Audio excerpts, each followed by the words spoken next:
Hello everyone. आज हम बात करेंगे पैटर्न जनरेटिंग ए पैटर्न। हम पैटर्न जनरेट करेंगे, ठीक है। और पैटर्न जनरेट करने से पहले किसी भी प्रोग्राम को अगर मैं बार बार अगर कभी भी कंटिन्यूसली अगर रन करना चाहता हूँ तो उस पर्टिकुलर चीज़ के लिए हम क्या करेंगे।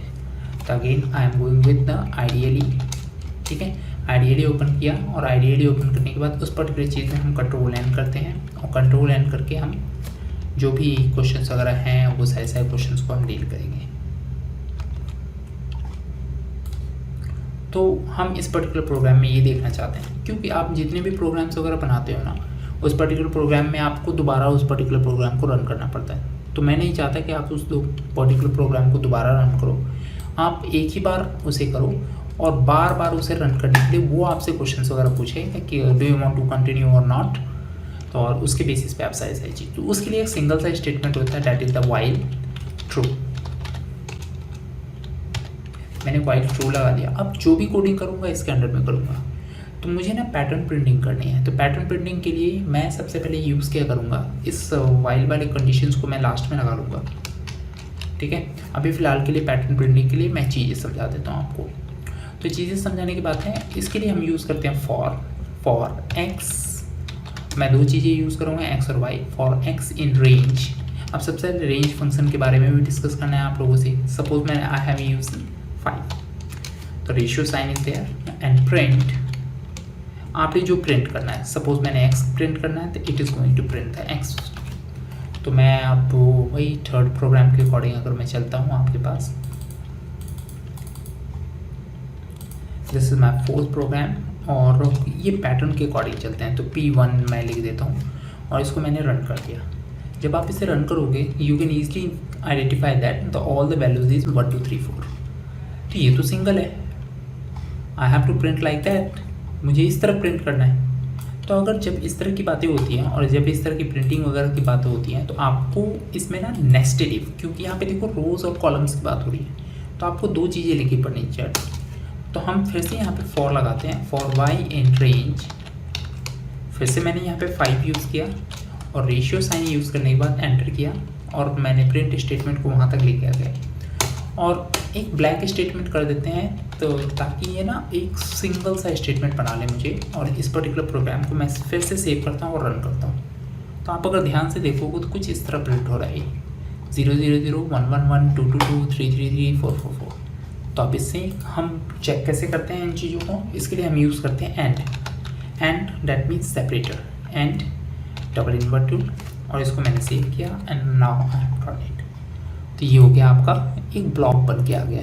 अब इसकी जगह मैंने कुछ भी यूज़ करना है, सपोज़ ये 0 1 2 3 4 है, मैं इसकी जगह यूज़ करना चाहता हूँ नहीं, मैं कुछ अलग फॉर्म डालना चाहता हूँ, तो मैं इसी को सेव करता हूँ।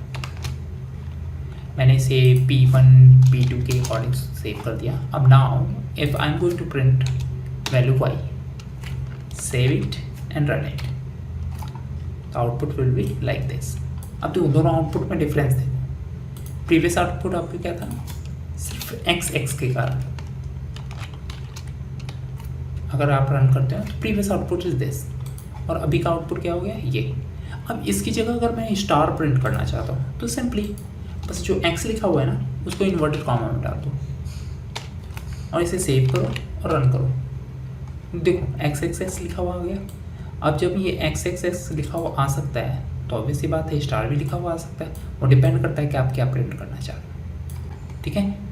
तो अब अगर सपोज मैं x की जगह अगर मैंने यहाँ पे स्टार डाल दिया तो it is going to print that.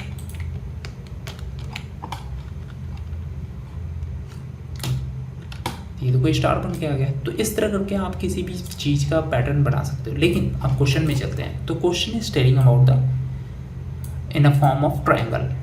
जब मैं in the form of triangle बनाना चाहता हूँ तो ट्रायंगल बनाने का मतलब क्या है, फर्स्ट रो में बस एक ही प्रिंट होना चाहिए, सेकंड रो में 2 प्रिंट होने चाहिए, थर्ड रो में 3 प्रिंट होने चाहिए, फोर्थ रो में 4 एंड 5 रो में 5 प्रिंट होने चाहिए।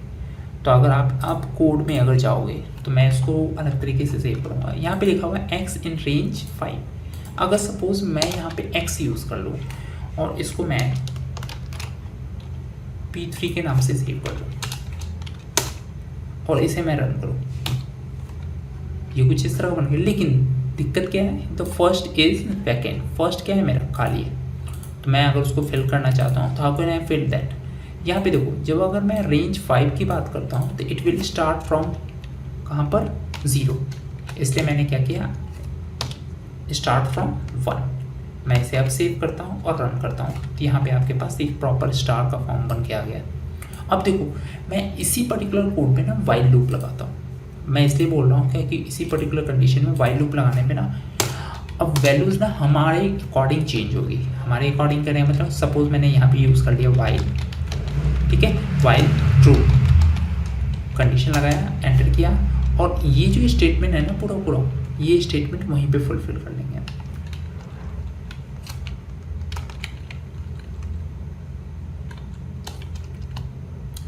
ये स्टेटमेंट यहाँ पर डाल दिया। अब ऑब्वियस बात है, अगर मैंने फॉर लूप यूज़ किया है तो फॉर लूप हो गया हमारे पास, और इस कंडीशन को हटा देते हैं यहाँ से। तो मैंने यूज़ क्या करना है, फाइल ट्रू, तो मैंने यूज़ किया यहाँ पे opt option is equal to int या इनपुट, मैं यूजर से कुछ इनपुट के तौर पे लेना चाहता हूँ, और enter your choice. Enter your choice में मैंने सजेशन दे दिया है, इधर यस या नो। देखो दोनों चीज़ें हमारी स्मॉल में है, तो मैंने यहाँ पर ये यूज़ कर लिया। अब मैं इफ कंडीशन लगाऊँ, if opt not equal to yes, yes को क्या करेंगे हम, इन्वर्टेड कॉमा में डालते हैं। मतलब अगर यूज़र दिया हुआ ऑप्शन यस के इक्वल नहीं है तो आप क्या करो, ब्रेक कर दो, और एल्स क्या कहते हैं, आप प्रिंट कर दो प्रोग्राम टर्मिनेटेड।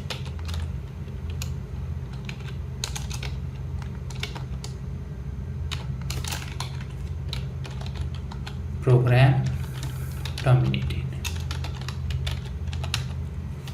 अब मैं ऐसे सेव करता हूँ थोड़ा सा अलग फॉर्म में, ठीक है, और मैंने यहाँ पे यूज़ कर लिया इसको पैटर्न 4। मैंने सेव किया और रन किया। कुछ तो इशू है, break outside the loop.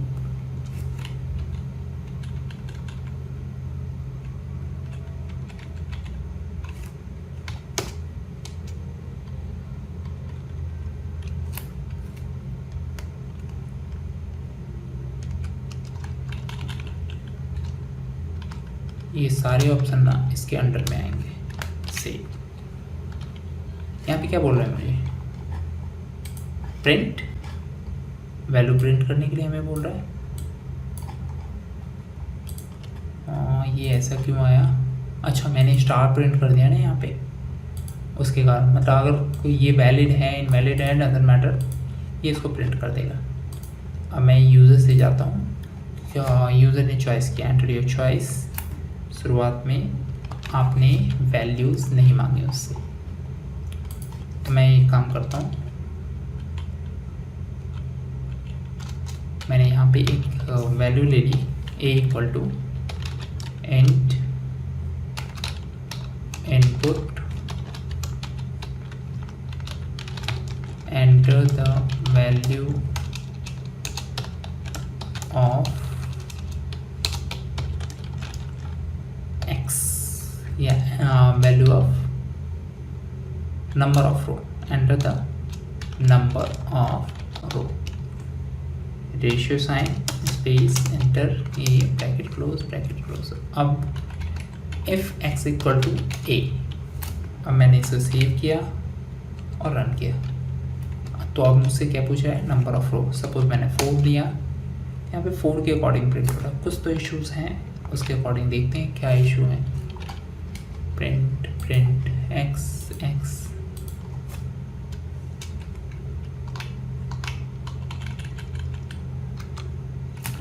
Save, enter रो, देखो आ गया। अब मुझसे पूछ रहा है यस, अगर मैंने चॉइस यस बोला तो फिर से ये मुझसे रो पूछेगा। मैं 5 डाला तो 5 के अकॉर्डिंग प्रिंट किया जाए। अगर मैंने फिर से यस डाला ये मुझसे रो पूछेगा। सपोज मैंने 8 डाला तो 8 के अकॉर्डिंग प्रिंट कर दिया। तो मतलब इस पर्टिकुलर कंडीशन को मैं बार बार रन कर रहा हूँ। तो जब इस तरह के प्रोग्रामिंग्स वगैरह करनी है तो और अगर बार बार रन करना है तो आपको बस ये लाइंस ऑफ कोड ध्यान में रखना है, एक वाइल ट्रू वाला है और ये एक नीचे वाले, ये 4 लाइंस के कोड हुए उसके बिहाफ पे आराम से। अब सपोज़ अगर किसी यूज़र ने यहाँ पे येस की जगह अगर उसने नो डाल दिया तो वहाँ पे टर्मिनेट हो गया हमारा प्रोग्राम, मतलब हमने बाहर निकाल दिया। और टर्मिनेशन का देखो, टर्मिनेशन का ये आउटपुट नहीं लिखा इसने, तो एक काम करते हैं इसको बाहर निकाल देते हैं। अब अगर सेव करते हैं और रन करते हैं इसको, तो enter the choice number of rose, suppose मैंने नंबर ऑफ 6 आए, ये आ गया और मैंने नो डाला तो प्रोग्राम टर्मिनेटेड, मतलब नो के अलावा कुछ भी डाल दिया, येस के अलावा कुछ भी डाल दिया। तो ये सारी सारी चीज़ें आपके पास होती हैं। कभी भी एक ही प्रोग्राम को अगर बार बार रन करना है तो आप इस तरह करके रन कर सकते हो। Thank you very much. इसी तरह बने ही रहना और कोड्स को देखते रहना कि अच्छा लगेगा। कोड्स को, एक पर्टिकुलर कोड को अगर बार बार देखना चाहते हो या बार बार करना चाहते हो तो ऑब्वियसली बात है बहुत अच्छा लगेगा आप लोगों को। Thank you very much.